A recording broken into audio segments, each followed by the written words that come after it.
What's going on, everybody? Oh, should probably do that first. What's going on, everybody? So today we are continuing the Turbo 360.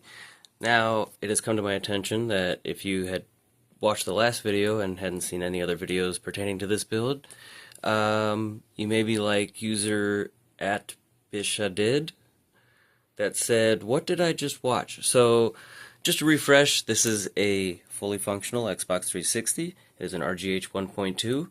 We have removed the disk drive, so this is an all-digital build.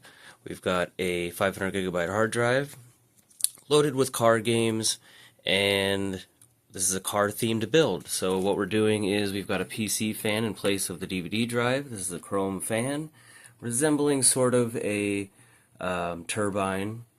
So we're going to be cutting this velocity stack, which is an actual turbo velocity stack, to go over that. It's going to sit a little more flush to the system, and it's going to kind of resemble the turbo. Now, temperature displays, we normally have just kind of the rectangle, black rectangle ones with the digital readout. I have so many of them, and of course there's not one nearby here, but it would basically fit in this spot. However, for the car theme build, I found these analog Dream Machine, very cheap temperature readouts here. We've got two of them.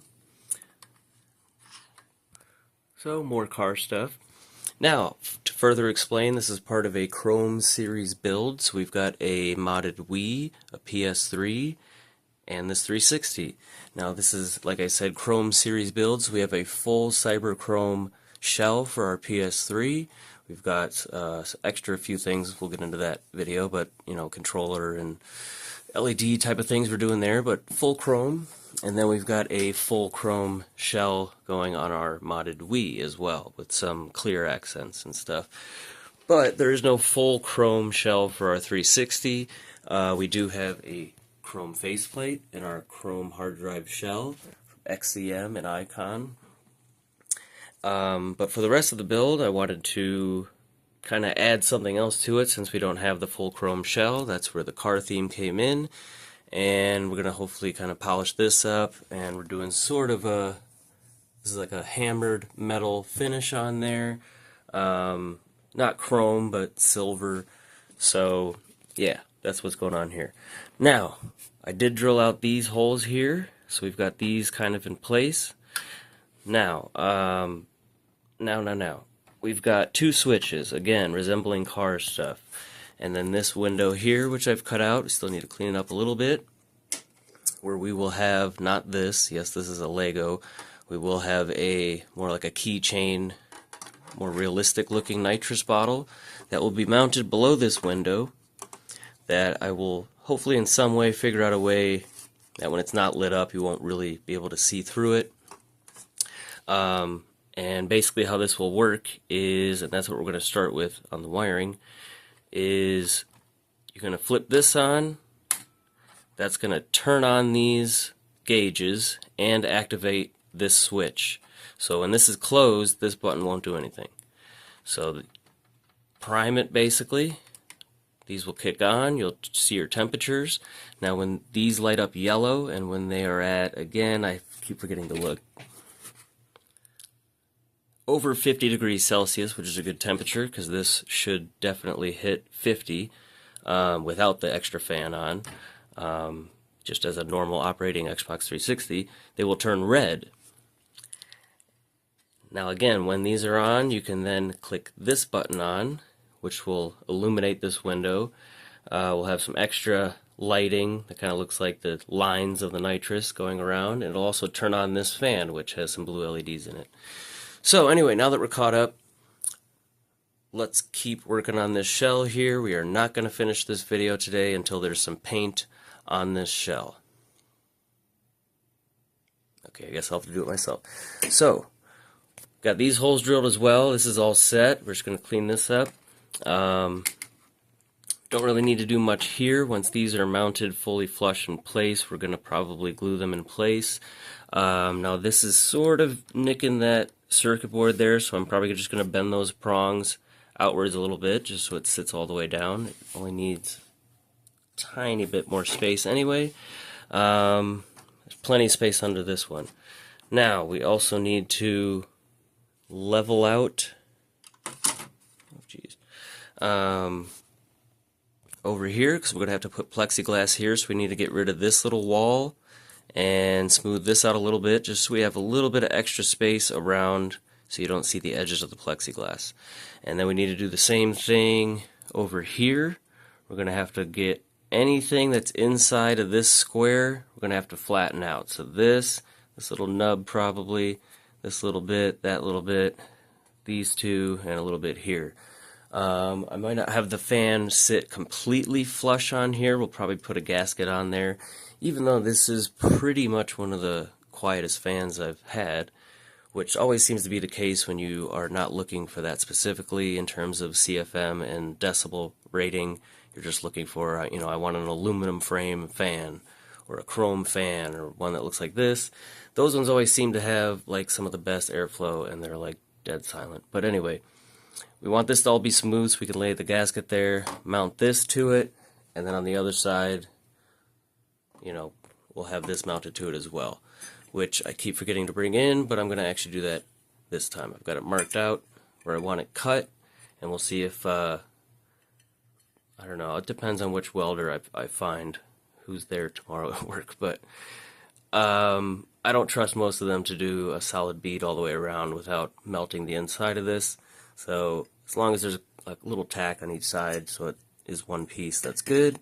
And we want enough space. I don't want it all the way up. I want enough space so I can still reach around to this and get like a nut on the back side of that so we can screw all that in place.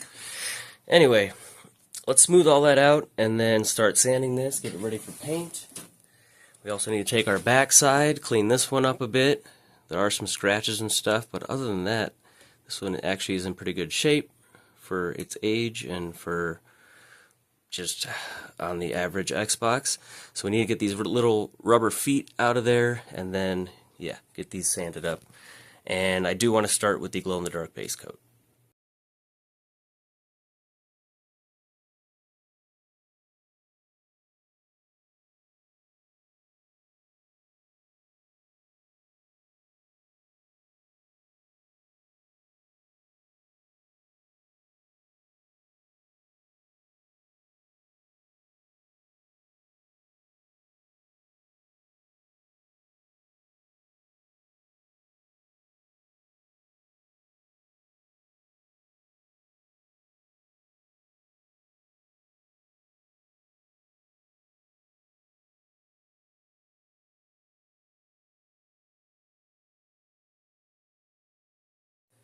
Alright, so we got the two pieces here. I got the stuff sanded on the bottom so that everything fits flush. We've got a heavy coat of the glow-in-the-dark paint on both of these.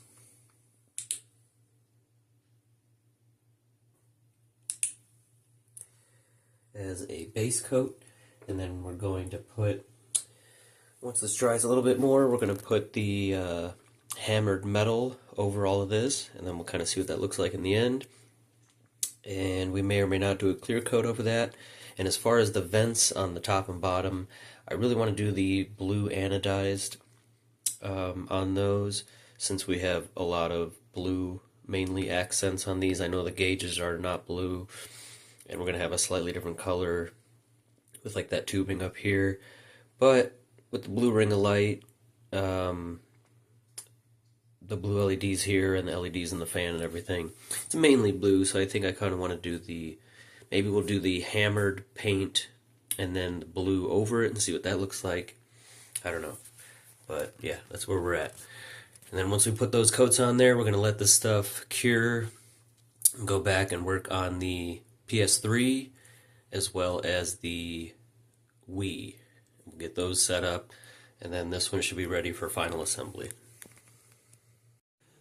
Alright, got the hammered metal over. Now you do have to do pretty heavy coats to get the full effect, otherwise it's just kind of random fish eyes. But see a little bit up here. This part will be covered by that turbo. And over here, kind of did 3 different layers, but all you can really see is the anodized blue over top, but I did do the hammered metal first. Alright, we're going to see real quick what it's like in the black light, if it does show through it all.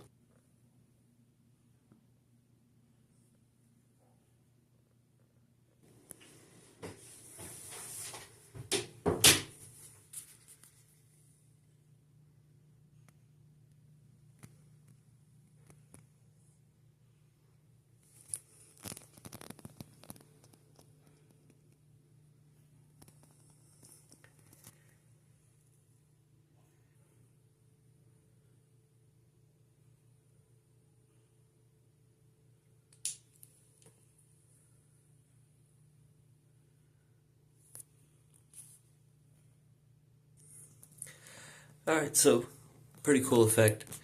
If you can really get a good light on there, it almost looks like a starlight liner in at least a completely dark space. So I'll have to get another actual UV flashlight.